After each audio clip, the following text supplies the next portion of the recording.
Hello everybody, I'm Alex Gittens, the organizer of several meetups. We have a joint meetup tonight. We have Reactive systems, and we also have a Spark, and we have a Hadoop.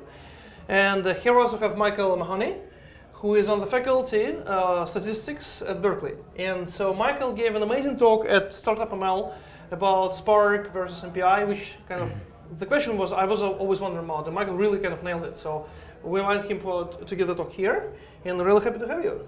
I'm glad to be here. So, I mean, I kind of have a lot of questions. We only have a few minutes, but maybe we'll touch on some. So, statistics is foundation of machine learning, data science, right? Some people say like data science is bastardized statistics, and machine learning and AI is kind of rebranding of this, right? So, what is your take on statistics? How important it is to know statistics? Right? Why don't we see a lot of statisticians basically at the forefront of AI? Right? Because statistics touched on all this, large data sets, trends, right? It's kind of, it asks all these questions, and we also always see them now repackaged and rebranded and bastardized, but we don't see this rigor. Why do you think this, this happened? And like, how can we get more like statistical rigor into all of this stuff? Yeah, I mean, I think that's a complicated question and a complicated problem. I mean, I think the flip side of what you're asking is why do you see more computer scientists at the forefront and less statistics? And so to answer that question, we'll answer the other question. I mean, computer science and statistics are very different culturally, as well as technically. And one of the sort of great strengths of, I think, computer science is the sort of can-do attitude. We just go do stuff. And it doesn't need to be sort of statistically right or rigorous. You just do it, and sometimes it works and sometimes it doesn't. And so that's the great strength, but the weakness, of course, also is that you sometimes just go do stuff, and you don't have the statistical rigor, the carefulness. Right. And so in some applications, there's a first-to-market effect, and so the person who goes and does stuff initially is the winner, and so in that sense, maybe there's a selection bias for people or research areas that do that. And in other cases, there's statisticians or other people that are sort of a little bit more cautious. And so it's certainly foundational, but there's a real challenge, I think, to getting that level of rigor and care at scale, for example, which is more the domain of computer scientists. So, so one of the basically problems is, so I mean, statisticians mostly live in academia, right? And academia is doing things their own way, and kind of it's a kind of slower pace. It's more peer-reviewed, right? And computer science is just going to do stuff, right? But the question is, I mean, how does statistics remain relevant there, right? Because let's say, computer scientists go and run a bunch of stuff on Spark, and they say, here are some numbers, but there is no confidence in these numbers, right? They just basically give up. So how important is it to kind of to be sure that your numbers are correct? Do we need to go back to this? Do we need there was this BlinkDB project where you had error intervals.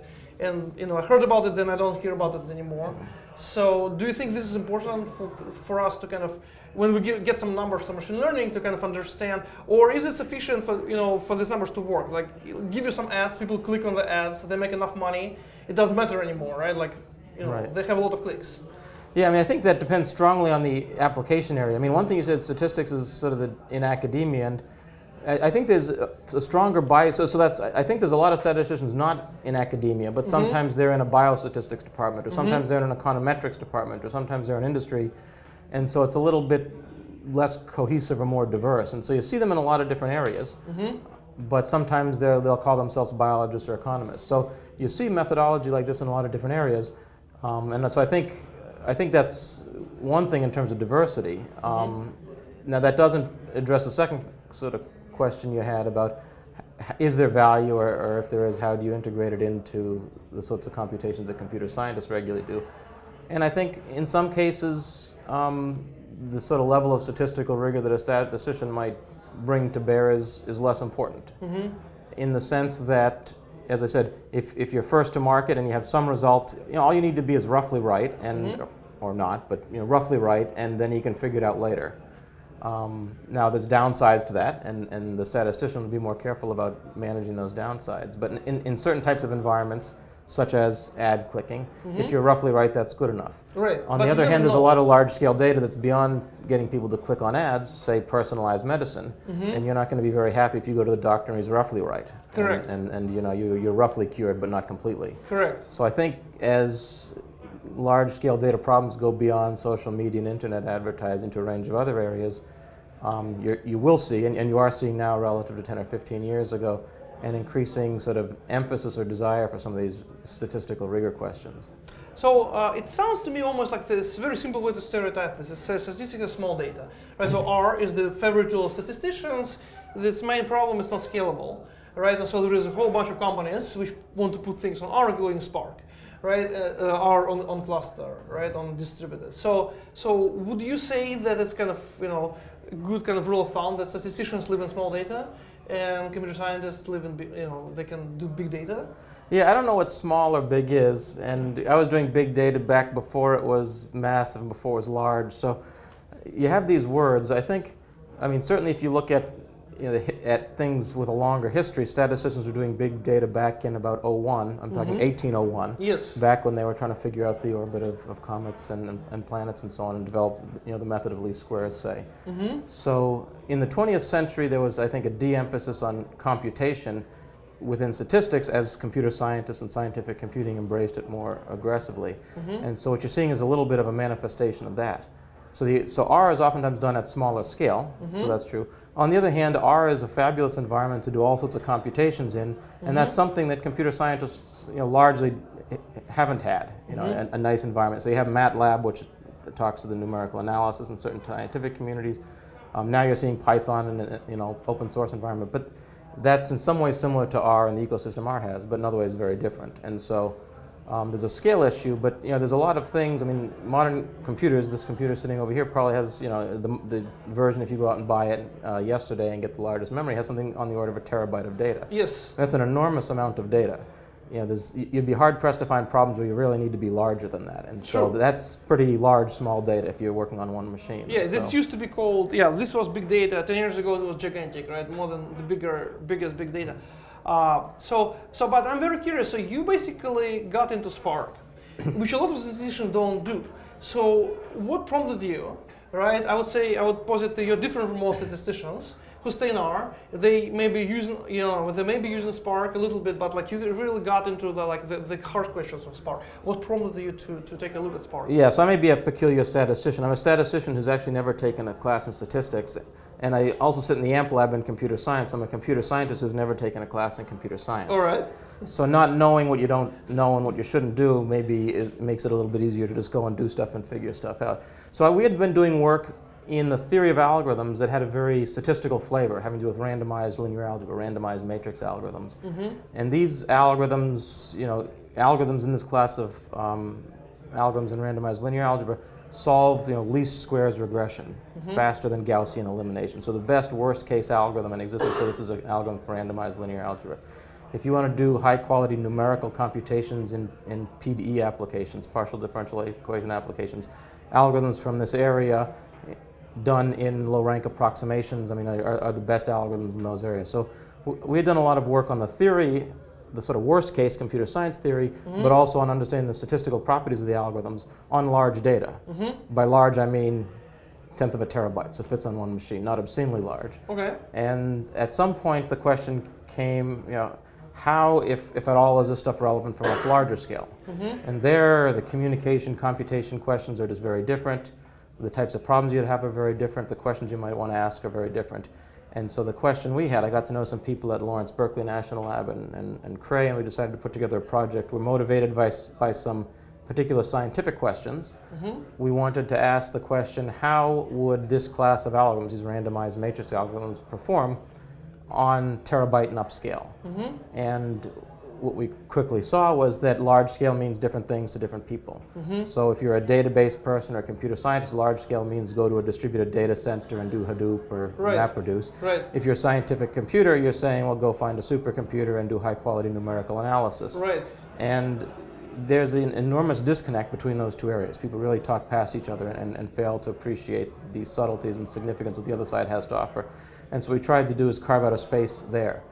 Because when we tried to answer the question before doing it ourselves, how do these algorithms perform in Spark or in Hadoop on super terabyte scale data, we couldn't get an answer. People would tell us how they should perform, but what they were telling us sort of revealed more about the biases of their area than how this actually performed. And so we went and did it.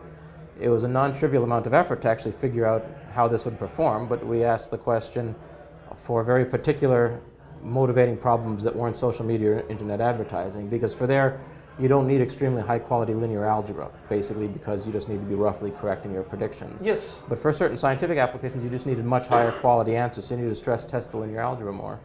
And we wanted to ask the question, if you wanted to do linear algebra, such as these randomized matrix algorithms on super terabyte scale, you could do it in MPI in a high performance environment. You could do it on a distributed data center in Spark. And what were the trade-offs? What if you put Spark here? What if you had a distributed data center with strong interconnects? What if you didn't use Spark? What did you lose by the convenience of having this? And if you lose a factor of 1,000, that may not be so good. If you lose a factor of 2, that may be a price a lot of people are willing to pay, even in high performance environments. Which so we wanted to answer that question. Spark, right? Which like is a they typical basically argument. say you lose a factor of 2 to 10, but then everything is homogeneous, everything is in Spark, so you kind of win by not having to ship from one system to the other. But I found your talk revealing, and I'm super happy I've seen it, because that's the question I asked also. Because I was exposed to high performance computing earlier, and I was kind of spreading the knowledge of Spark to bio people, for instance. So I gave a talk at Penn Institute of Bioinformatics, and I asked, who's using Spark? Nobody raised their hand. Who looked at Spark? Everybody raised their hand. What are you guys using now? We're using MPI. Why? Because we wrote a big grant to NSF, and we bought like a big cluster, which is worth $several million, which was on different grant cycle. It was written 5 years ago. So now we have this big cluster. Everybody can use in C++. And the question is, should we move to Spark? We have this big cluster, and obviously the MPI people will not kind of be in favor of this because they already, support it. And so that kind of sounded like it's kind of, just conservative approach, right? But obviously MPI people figured out something. They were doing it for years. And this whole area of HPF is actually not very familiar to a lot of big data people in the Valley, because we took Hadoop, and then we upgraded to Spark, and then we do typical things which are not large-scale matrix computation until we come to deep learning, right? So kind of my next question is, a lot of the deep learning stuff and optimization is a matrix algorithms and in the linear algebra, right? And we do gradient descent. So I don't want to preempt the talk, but do you think that it's now more relevant with the proliferation of deep learning, which eventually leads to linear algebra, to ask this question in this context? So I think if you had asked the question 10 years ago, where is there computationally intensive machine learning at scale, you'd be hard pressed to find it. There's certain applications in some of the scientific examples that are predecessors to what we'd talk about that were computationally intensive, as opposed to communication. And you lose a factor of 2 to 10 or whatever the numbers are in Spark if you have if you have algorithms that have very straightforward communication patterns. If you have algorithms that have very complicated communication patterns, as most interesting linear algebra algorithms do, you may lose a factor of 20 to 1,000. So you potentially lose a lot more if you're not careful. There's a question about whether or not those are the computations you want to run, but that's the case. So if you asked 10 years ago, are those the computations you want to run, you'd be a little bit more hard-pressed to find many examples. So one perspective on the recent work in deep learning is that this is a nice, clear, sort of killer app that fits within the umbrella of machine learning, where you're computationally intensive as opposed to communication intensive, and one of the main bottlenecks is good performance of the linear algebra. Yes. The stochastic gradient descent and the details of the optimization are different than the matrix algorithms I'll be talking about today, but you're computationally intensive in a way that you weren't typically in machine learning, say, 10 years ago. Yes, I remember. So you basically cover kind of the typical SVD, right, like a non-negative matrix factorization. But it's obviously kind of the next question, what we're going to see. And I'm just curious because I think where deep learning is going is different topologies, right? They're basically reinventing more and more different ways. And it just sounds like there will be even more communication patterns because they want to connect more layers and they want to give it attention and they want to give it memory, right? And it means different layers will have to basically refer to this memory bank, right? So it sounds to me, again, I'm not a specialist in this, I follow the field, but it sounds to me like there will be both interesting communication and both interesting computation. I think that's the case, and I think it'll be very different than the computation-communication trade-offs you see in linear algebra in say, scientific computing applications. Some of the parameters you mentioned, as well as others, the size of a batch if you're doing a mini batch, or the rate of dropout, or a range of other things. Your deep learning is optimizing sometimes what's called a free energy, because you're minimizing an entropy, cross entropy between the model and the data. And so For that, you need to do somewhat different computations, but there's a range of parameters that you can trade off of each other. And so the state of the art in deep learning has a lot of parameters that you play off of each other to get state of the art performance. But if you take a step back and ask, what are those parameters doing?